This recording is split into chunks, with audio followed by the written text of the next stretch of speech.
জানতে হবে মেয়েটার পেটে বাচ্চা নাই, তাহলে ওই মেয়েটার সঙ্গে তোমার মেলামেশা করা জায়েজ আছে। আর যদি বাচ্চা থাকে তো মাসিক হবে না, মাসিক বন্ধ হয়ে যাবে, তাহলে ওই মেয়ে ছেলেটার সঙ্গে তোমার মেলামেশা করা জায়েজ নয়। কানুনটা কি, কেন জায়েজ নয়? তো এবার আসল হাদিস বলছি। আপনারা কিছু বুজুর্গ লোক আছেন, হয়তো আমাকে বকবেন, এগুলা কেন তুমি বলছো? আমি তো হাদিস বলছি, আমি তো বাপের কথা বলি না। কিছু মেয়ে ছেলে যদি ক্লেম করে যে এগুলা কেন বলছো, তো আমি তো বলবো রাসূলুল্লাহর কথা বলছি, আমার তো নিজের কথা বলি না।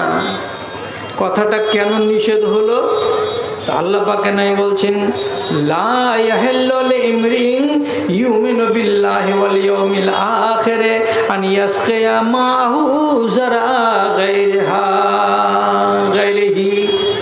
কোন একজন লোক মুসলমান যে আল্লাহকে মানে এবং রাসূলকে বিশ্বাস করে, আল্লাহকে বিশ্বাস করে, আর কিয়ামতকে বিশ্বাস করে, আখিরাতকে বিশ্বাস করে, সেই মানুষটা যেন পরের জমিতে সেচ দিতে না যায়, সে মানুষটা যেন পরের জমিতে পানি দিতে না যায়। বাবা, ইশারার কথা আছে, এটা আমি খুলতে পারবো না, খুলতে পারবো না। এই স্ত্রী লোকটাকে আল্লাহ তাআলা কোরআনে বলেছেন জমি, আর এই জমিটা হলো কার? তো পরের। পরের জমিতে আপনি বীজ ফেলতে পাবেন না, পরের জমিতে আপনি সেচ দিতে পাবেন না। এর মানে ইশারাতে বুঝে নেন যে ওই মেয়ে ছেলেটার সঙ্গে মেলামেশা করা যাবে না। আপনার শরীর থেকে নির্গত হওয়া বীর্য ওই নারীর যোনির ভিতরে দেওয়া যাবে না, এটা হারাম। কেন? যে জমিটা কার? তো অন্য লোকের ফসল বুনা আছে জমিতে। ফসলটা কি? বাচ্চা। অতএব পরের জমিতে তুমি সেচ দিতে যেও না, তোমার জন্য হারাম। এবার আপনাকে যেটা কাজের কথা বলছি সেটা হলো এই, আমাদের দেশে আল্লাহ তুমি দয়া করো, আল্লাহ তুমি রহম করো, আমাদের উপরে না হলে সব জাত চলে গেল। একটা পিণ্ডলতলার দু ছেলের মা হঠাৎ করে একটা ফেরিওয়ালার সঙ্গে পালিয়ে গেল, নাই বাড়িতে। আপনি বলবেন পিণ্ডলতলা বলিও না যেমন সাহেব, অন্য গ্রাম বলো। তো শামসি, তো কোনটা গ্রাম বাদ আছে আপনি আমাকে দেন একটা গ্রামের নাম, আমি জোরের সঙ্গে বলতে পারি। আন্ধারু আর বমপাড়ার, পাতলাটলার, জবেদপুর আর আড়লপুর আর মালুপাড়ার, চান্দনি, যে কোনো গ্রাম থেকে বিহাদারি বেটি ছেলে অন্য বেটা ছেলের সঙ্গে পালিয়ে গেছে, একটা নয়, দুটা নয়, শত শত এবং হাজার হাজার পালিয়ে গেছে। ছেলের মা পালিয়ে গেল, যে কাজীকে ধরলো, বেলা 10টার সময় কাজী সাহেব নিকাহকে ভঙ্গ করে দিল, খোলা নামা তৈরি করে দিল।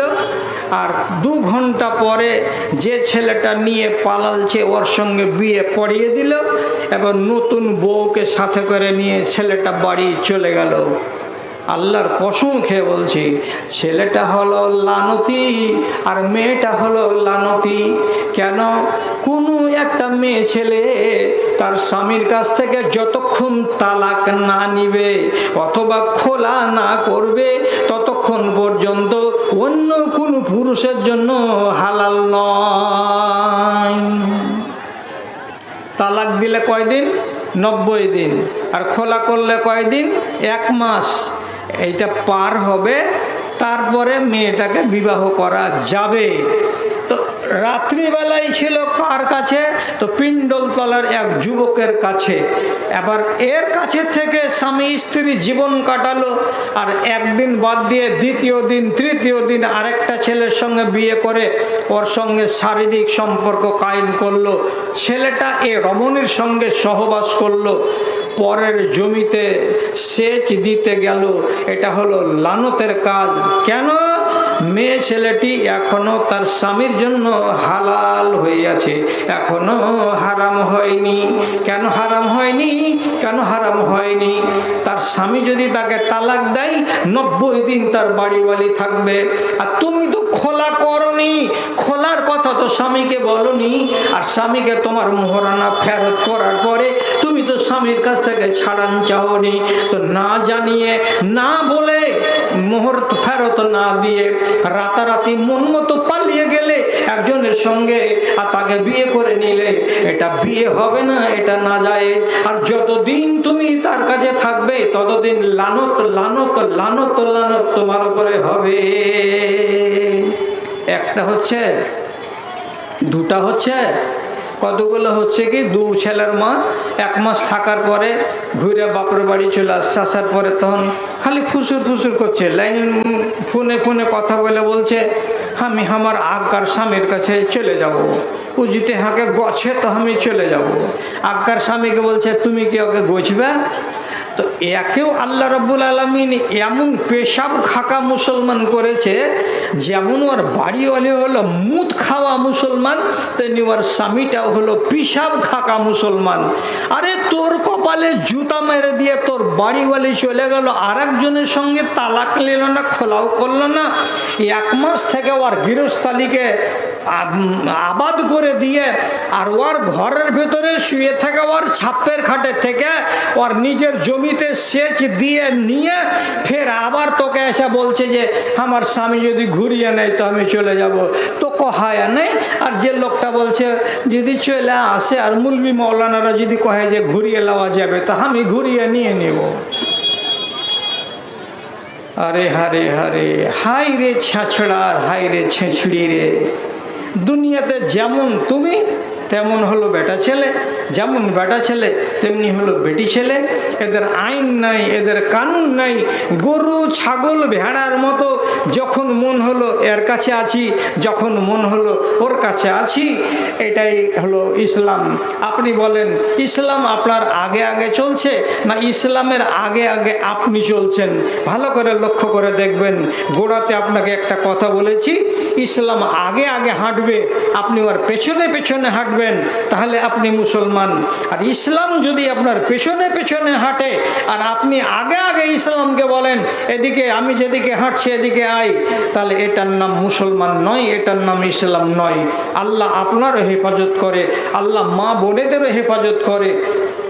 60 বছরের জিন্দেগি পয়মাল করে শেষ করে দিলেন, আর মাত্র কটা দিন বাঁচবেন। ইমানটাকে সলিড করুন।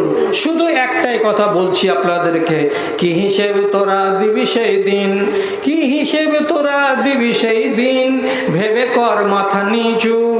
তোরও মুচির ব্যবহারে আমি তফাৎ দেখি না কিছু রে, তফাৎ দেখি না কিছু। তোর 2 হাতে খুন হয় দিন, একটু ভাবিস না হাই। তাগুতের রাজ কায়েম হয়েছে সারাটি দুনিয়ায়, হায় রে হায়। মুমিনের রাজ ঈমান নিয়ে বেঁচে থাকাটাই হয়েছে দায়। মদে মাতামাতি চুরি ছিনতাই জেনা করা যেন বড় কথা নয়। শত শততা কখন মরেছে, পাপ বলে কিছু নেই ধরাই, পাপ বলে কিছু নেই ধরাই। দেরি নেই বেশি কখন শুনিবে, দেরি নেই বেশি কখন শুনিবে, বোনকে লুটেছে নিজের ভাই। তাগুতের রাজ কায়েম হয়েছে সারাটি দুনিয়ায়, হায় রে হায়। মুমিনের রাজ ঈমান নিয়ে বেঁচে থাকাটাই হয়েছে দায়। আল্লাহ আমার সমাজের তুমি হেফাজত করিও, আমাদের মতো পোকা লাগা মুসলমানগুলোকে তুমি সুরক্ষা দান করো, আমাদের ইমানগুলোকে সলিড করো। শেষ বেলাতে আপনাকে একটা কথা বলি, এটা হলো মসজিদের জালসা। মসজিদে মুসাল্লিদের জায়গা মিলছে না, বিশেষ করে রমজান মাসের মেয়েরা উপরতলায় নামাজ পড়বে, তার জন্য একটা ব্যবস্থা দেওয়া হবে বলে এই কমিটি দ্বিতল মসজিদ নির্মাণের উদ্দেশ্য নিয়ে আজকে জালসাটা অনুষ্ঠিত করেছেন। তাড়াতাড়ি করে আমার ভাইয়েরা এখানে যারা আছেন তারা তারা জলদি জলদি তাড়াতাড়ি করে আমাকে 10 বস্তা সিমেন্ট একটা একটা করে লেখান। এটা আমার ভাই ইমদাদুল, গ্রাম পঞ্চায়েত সদস্য, উনি 5,000 টাকা দান করেছেন। একটা বড় দান হলো হাজি ইব্রাহিম আর হাজি ইব্রাহিম বাঁধাকুড়ি থেকে এসে উনি দিয়েছেন 700 টাকা দান।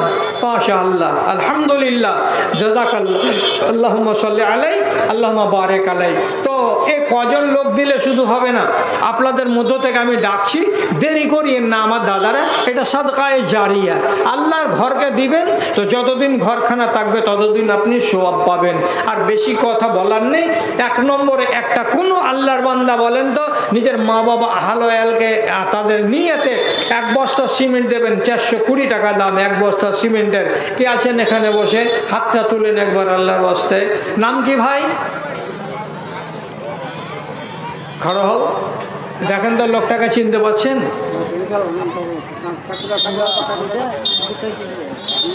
আমার এই ভাই, নামটা লিখিয়ে দেবেন কাছে এসে। ভাইটা বলছে যে আমি 1 বস্তা সিমেন্ট মসজিদকে দান করলাম, আলহামদুলিল্লাহ।